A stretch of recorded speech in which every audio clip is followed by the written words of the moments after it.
Friends, Rashmika అలాగే విజయ్ దేవరకొండ పెళ్లి చాలా ఘనంగా ఫిబ్రవరి 26వ తేదీన ఉదయపూర్లో ఐటీసీ మెమెంటోస్ హోటల్లో ఘనంగా జరిగింది.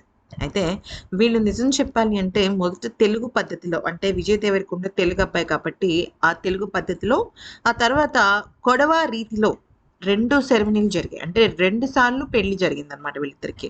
ఎందుకనంటే ఇక్కడ మనం గమనించినట్టయితే ఆహ్, రష్మిక మందన కర్ణాటక అమ్మాయి. కూర్గ్‌కి సంబంధించిన అమ్మాయి అన్నమాట.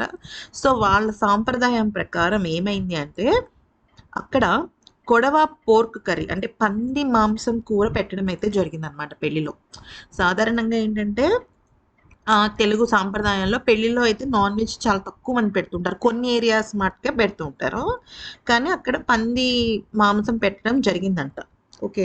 అయితే దీంతో పాటుగా హైదరాబాద్ దమ్ బిర్యానీ, పాయసము, కర్రీస్, రైస్ మెనూలో దాదాపుగా 30+ ఐటెమ్స్ అయితే పెట్టడం జరిగింది. అయితే తను కొడవ వెడ్డింగ్ ట్రెడిషనల్ డిష్ అయిన పంది మాంసం పెట్టడం అయితే జరిగిందనమాట.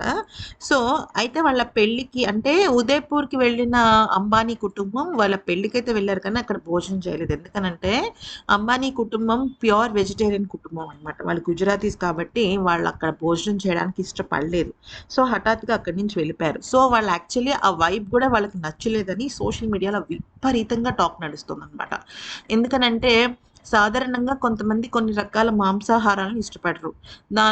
దానిలో ఈ పంది మాంసం గూడా ఒకటుంటుంది కాబట్టి, అది అంబానీ ఫ్యామిలీకి నచ్చక, ఇక వాళ్ళు అక్కడి నుంచి వెళ్ళిపోవడం అయితే జరిగిందంట భోజనం చేయకుండా. మరి ఎవరి సాంప్రదాయాలు తగ్గట్టుగా వాళ్ళు చేసుకుంటారు కాబట్టి, అది కొంతమందికి నచ్చదు కాబట్టి, ఇంకా దాన్ని అలా వాళ్ళు స్కిప్ చేయడం అయితే జరిగింది. ఏది ఏమైనప్పటికీ కూడా విజయ్ దేవరకొండ అలాగే రష్మిక పెళ్ళైతే జరిగింది. చాలా ఘనంగా జరిగింది. వాళ్ళు హైదరాబాద్‌కి రావడం, తిరిగి రావటం, వాళ్ళ ఫ్యాన్స్ అందరిని కలవటం.